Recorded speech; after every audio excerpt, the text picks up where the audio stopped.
So just to introduce myself real quick, Brian Patterson, I'm at the University of Wisconsin. I am mostly a researcher who works using AI solutions to improve care for older adults in the ED. Sorry, that's quite loud enough. No, oh, I hear you. Okay, that makes sense. Mostly a researcher, but I also have an operational role at UW Health where I work on the implementation side of predictive analytics for projects in the emergency department and then throughout the system.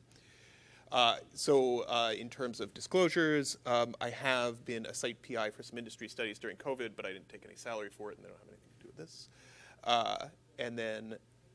So on to where are we now in the arc of the morning, right? So let's say that you have some AI-based solution, and we've gone through defining a problem, we've found an algorithm that we think can help the problem, some sort of model, and we've done some great user-centered design, that we now have a workflow that embeds this AI solution and is going to tell our physician or nurse users some important piece of information at the right time in their workflow. So we're ready to turn it on. So we're sitting there and we've done the technical work of operationalizing this within the electronic health record in real time, and we just need to flip the switch. So we're standing there staring at like the red start button, and it's like, okay, so what else do I need to do to turn this thing on? We're at that spot in implementation.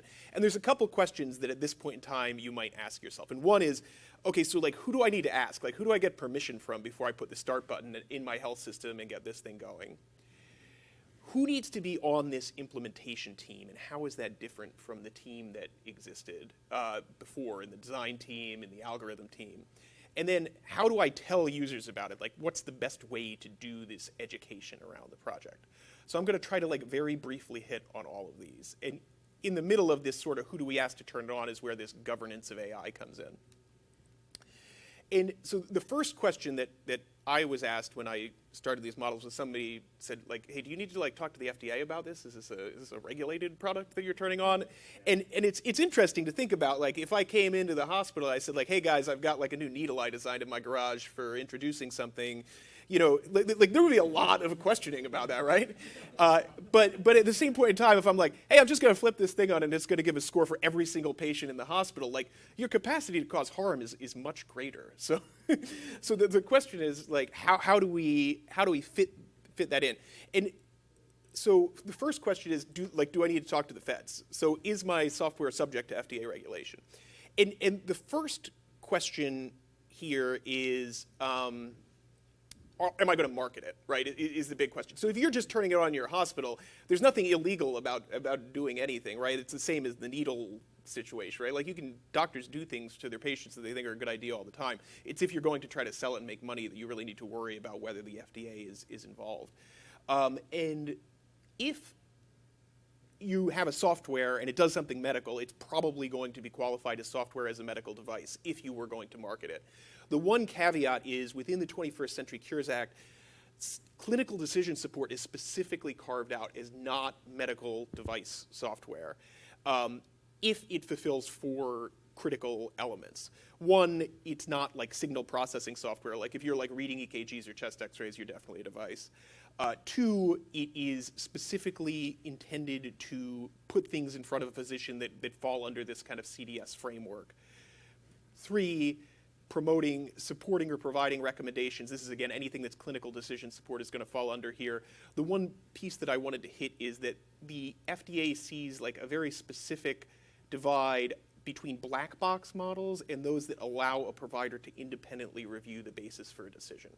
So when at all possible, you want to be able to stand up and tell somebody that your software allows people to independently review the basis for a decision. And so, for instance, we have a model that looks at whether a patient's going to fall when they leave the emergency department. And initially, it just said, you know, it was a message to physicians that said, our model predicts your patients at high risk for falling down. And technically, that's a black box requirement. You're just telling somebody to make this referral to falls prevention services. Now it comes in with SHAP values, which are like Lyme that you guys heard about earlier, that it says, hey, my model thinks that this patient's going to fall down because of these 5 things. And it gives the 5 most important reasons why the model picked the patient to fall. And we did this first of all, from a regulatory standpoint, but it turned out it was very good from a design standpoint as well. Now that's the thing that people like best about this, is this idea that the provider feels like the model is telling them something more useful than just giving them a recommendation. So one disclaimer about the FDA stuff, like I definitely wouldn't yeah, Brian said it was okay, yeah. If you're marketing something, you definitely want to go through. So then once you get past like the FDA type things, like let's say you have a model and you're fairly confident it fits all these carve-outs and you're not going to market it anyway, so you don't care. Who in your health system is going to let you turn it on? And I've had a lot of conversations with people from other health systems about governance of AI and machine learning. And it seems like right now, if you go across the country, different health systems are at very different spots. Like there's some places where like there's definitely no clinically focused AI going on. And then there are other places that are like, yeah, we're running like 60 or 70 models in practice throughout our system. You know, we have a very mature workflow for getting these things going. And then a lot of places that are somewhere in the middle. And at the University of Wisconsin, it's been an evolution, right? You know, when we started maybe 5 or 6 years ago getting our first models out, each model, we'd make sort of an ad hoc like group that did the implementation and did the monitoring, where we'd say, you know, we've got like the physicians who are going to be using this thing. We've got some people from IS, Enterprise Analytics is what we call it, who are, you know, working on the technical aspects of the model. We've got some operational leaders, and we're going to get them all together in a room, and they're going to meet every month to like leading up to implementation, and then thereafter to monitor this. And so each thing got its own sort of project status. And that works really well for some governance aspects. The really nice thing about that is it's pretty nimble. You get everybody you need for your model and nobody else, and then that team doesn't necessarily need to report to anybody. You can get things done very quickly. And then some senior leadership would just endorse that like kind of small model team.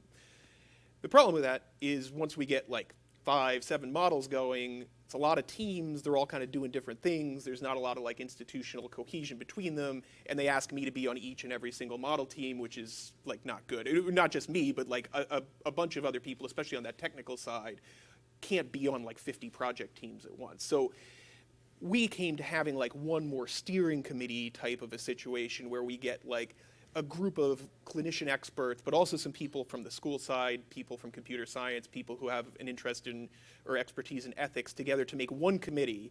And that committee oversees all of these different AI models that we put into practice. But we still create smaller subcommittees that maintain that sort of nimble, like we're going to do the day-to-day operations of this model. So it's sort of a federated system where small committees that just have like the clinical end users kind of report back to this main committee, and it hopefully keeps the best of both worlds. Sorry, was there a question there? So do you have that separate from your clinical decision support committee? Yeah, we actually have 2 separate committees now, because we had a separate clinical decision support committee, and the expertise was like a little bit different. There's a lot of overlap on the 2 committees, and they both report up sort of the same way, but there's a separate AI decision support. So like the decision point is like, does my decision support, is it like vanilla decision support without AI? Goes to the decision support committee. If not, it goes to the AI committee. And when we think about governance, it's important to think about like who you're keeping happy establishing this governance. And you know, we break this up into 3 domains. The most important, I would say, is this, you know, clinical domain. This is the patients, the clinicians, and the staff. This is what you're probably most focused on when you're first bringing out your first couple of models, and has the most important outcomes, which are, you know, patient safety, model actually being effective, like doing what it's supposed to do. Is this model being adopted by clinicians? The other 2 groups that, you know, you think about more as things go forward would be clinical and operational stakeholders in the operational domain. So these are the people who are actually like keeping the lights on, building your interfaces, that sort of thing.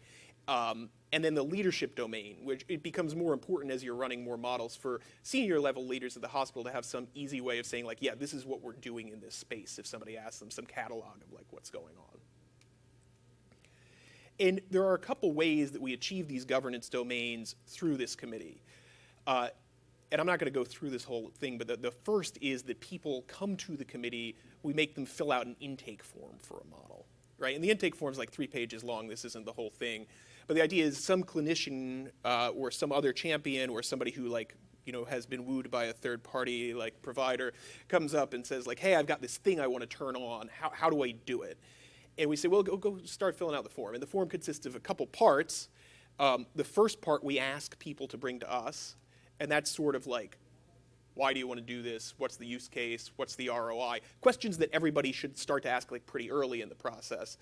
And then the form goes into a set of more technical things that we think are necessary for implementation, like has this been validated in our data? And those we have experts on the committee help whoever the clinician users are to fill it out. And then the goal is to get the form fully filled out.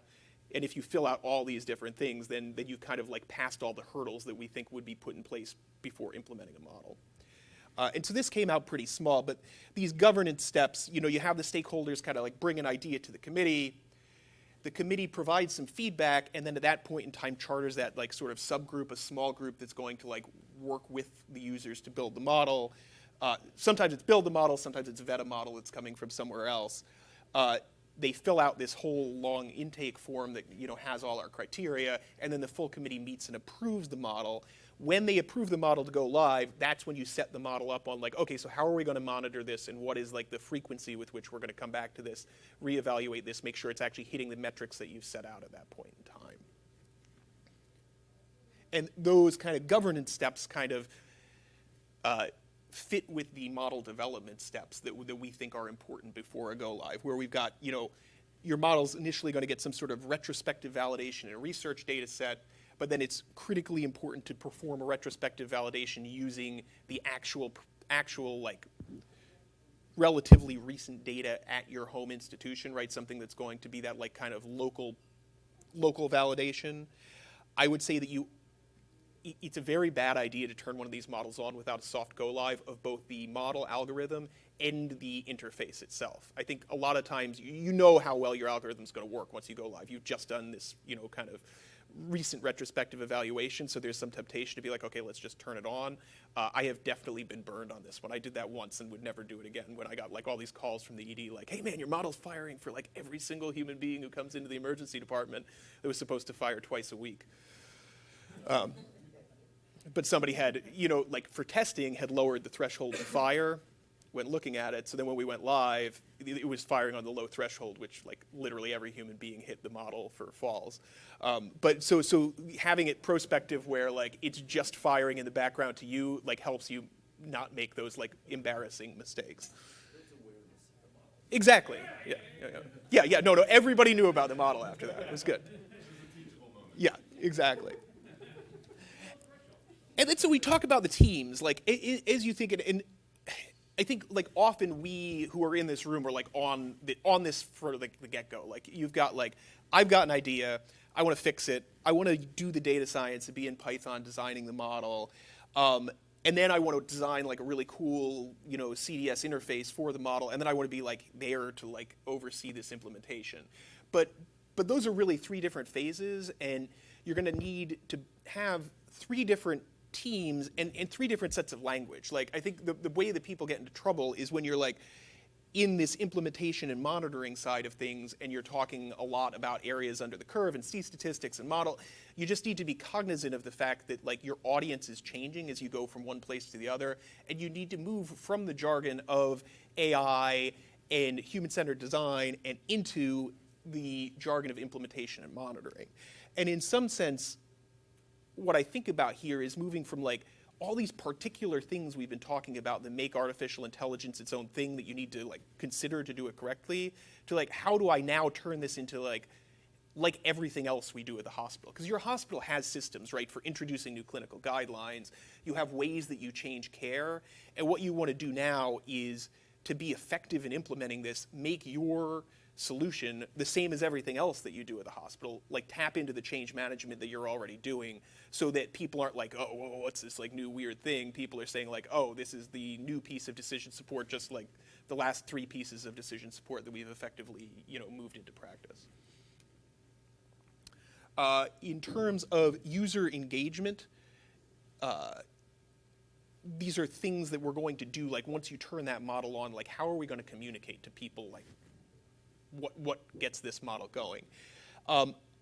In order of like how well they actually work, I would say like flyers around the department definitely don't.